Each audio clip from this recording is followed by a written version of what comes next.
સુરતમાં આંબેડકર સમાજ દ્વારા સામાજિક ન્યાય યાત્રા યોજાઈ। સુરત શહેરમાં સ્વાભિમાની આંબેડકર સમાજ દ્વારા સામાજિક ન્યાય યાત્રાનું આયોજન કરવામાં આવ્યું હતું। સમાજમાં વધતા ભેદભાવ અને અસમાનતા સામે અવાજ ઉઠાવવા આ યાત્રા યોજાઈ હતી। યાત્રાની શરૂઆત માનદરવાજા ખાતે ડોક્ટર બાબાસાહેબ આંબેડકરની પ્રતિમાને પુષ્પહાર અર્પણ કરી કરવામાં આવી હતી। ત્યારબાદ યાત્રા શહેરના વિવિધ વિસ્તારોમાં ફરી અને અંતે ડિંડોલી મુકામે પૂર્ણ થઈ હતી। આ યાત્રામાં આંબેડકર સમાજના મોટી સંખ્યામાં ભાઈઓ બહેનો ઉત્સાહભેર જોડાયા હતા અને સામાજિક ન્યાય માટે એકતા વ્યક્ત કરી હતી। યાત્રાના આગેવાન કુણાલભાઈ દાસ સોનવાણેએ જણાવ્યું હતું કે દેશના બંધારણમાં દરેક નાગરિકને સમાન અધિકારો આપવામાં આવ્યા છે, છતાં તેના અમલમાં ખામીઓ જોવા મળે છે, જે દુઃખદ બાબત છે। તેમણે સમાનતા અને ન્યાય માટે સતત સંઘર્ષ ચાલુ રાખવાની જરૂરિયાત પર ભાર મૂક્યો હતો। આ યાત્રા દ્વારા સમાજમાં જાગૃતિ ફેલાવવા અને સમાન અધિકારો માટે મજબૂત સંદેશ આપવામાં આવ્યો હતો। રિપોર્ટર નૈતિક રેશમવાળા, સુરત। પરિચય કઈ જગ્યા પર શું કાર્યક્રમ રાખ્યો, આનો ઉદ્દેશ્ય શું છે, કઈ જગ્યા પર આ યાત્રા ફરવાની? મારું નામ કુણાલભાઈ દાસ સોનોને, સુરત શહેર આંબેડકરી સમાજનો આગેવાન છું।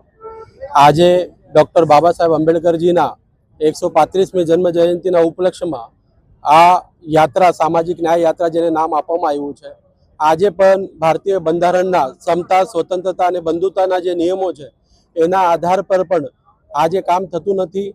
આજે ભારત દેશમાં સંવિધાન લાગુ છે તો પણ અમુક એરિયામાં, સુરત જેવા અમુક એરિયાઓમાં અમારા સમાજને મકાનો મળતા નથી। એમને વેચાતા લેવા હોય કે ભાડેથી લેવા હોય તો પણ એમને તકલીફો આપવામાં આવે છે, જાતિના કારણે એમને નકારવામાં આવે છે। આજે આપણે ભારત દેશમાં રહીએ છીએ, સંવિધાનનું પાલન કરીએ છીએ, અને તો પણ આવું જો થતું હોય તો આ આપણા માટે શરમ જેવી વાત છે। ભગવાન બુદ્ધએ માનવતાનો સંદેશ આપ્યો કે બધા માણસ એક સમાન છે અને એના પ્રમાણે આપણે બધાને ચાલવું જોઈએ।